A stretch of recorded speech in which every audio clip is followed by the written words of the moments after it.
La réalité en Tunisie diffère de la réalité en France en matière d'action publique.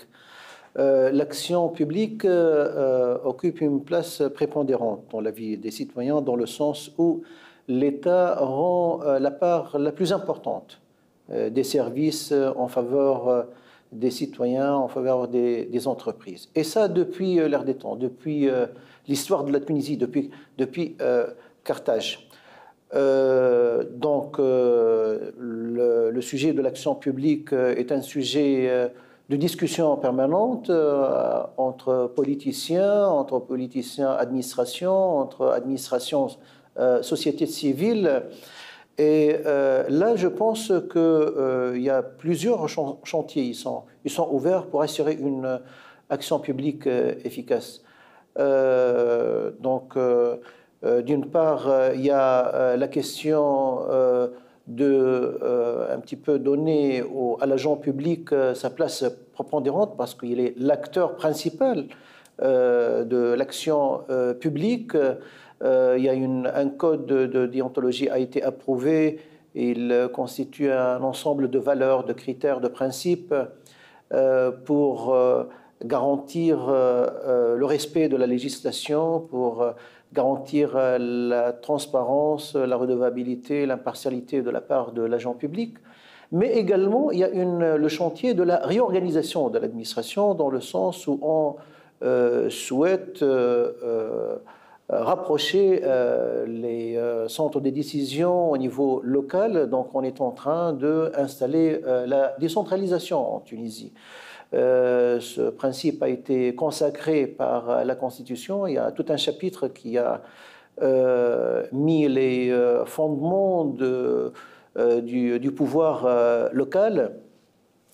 Par conséquent, nous, on est en train de se diriger vers des élections qui auront lieu à la fin de cette année. Il y a encore quelque chose qui est vraiment très important pour garantir des services pour tous les citoyens, à savoir la généralisation du système communal en Tunisie. Parce que, vous savez, en Tunisie, il y avait une partie vivait dans le champ municipal.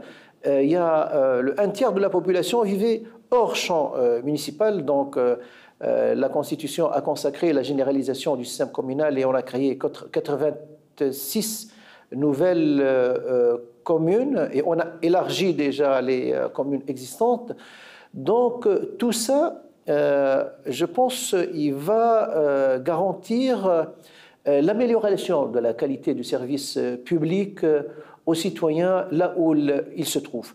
Mais également, on est en train de travailler sur d'autres créneaux, à savoir l'implication du secteur privé dans ce processus d'action publique, dans le sens où, comme vous le savez, les moyens publics, surtout les moyens financiers, ils deviennent de plus en plus rares. La mobilisation des moyens humains également. Donc, je pense que la solution est d'impliquer le secteur public, d'une part, mais également la société civile.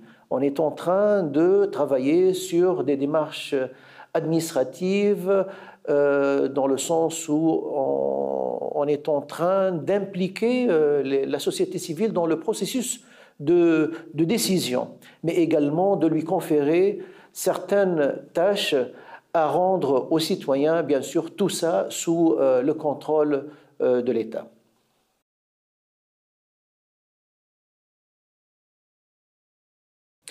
Déjà, les besoins des citoyens, ils se sont bien sûr diversifiés, ils ont augmenté. Le besoin d'un Carthaginois n'est pas le besoin d'un Tunisien d'aujourd'hui. Par conséquent, l'État, l'administration, qui est l'outil d'exécution de la politique de l'État, est en train d'être à l'écoute de ces mutations. On a devant nous une société qui est en mutation permanente. Par conséquent, nous, on doit, c'est-à-dire les structures publiques, on doit s'adapter avec ces changements. Par conséquent, il faudrait impliquer les outils qui sont disponibles actuellement pour améliorer le service public. Et là, je fais référence surtout aux moyens technologiques. Les moyens technologiques qui avancent de jour en jour. L'administration doit vraiment exploiter cette donne pour être proche aux citoyens et proche de ses besoins.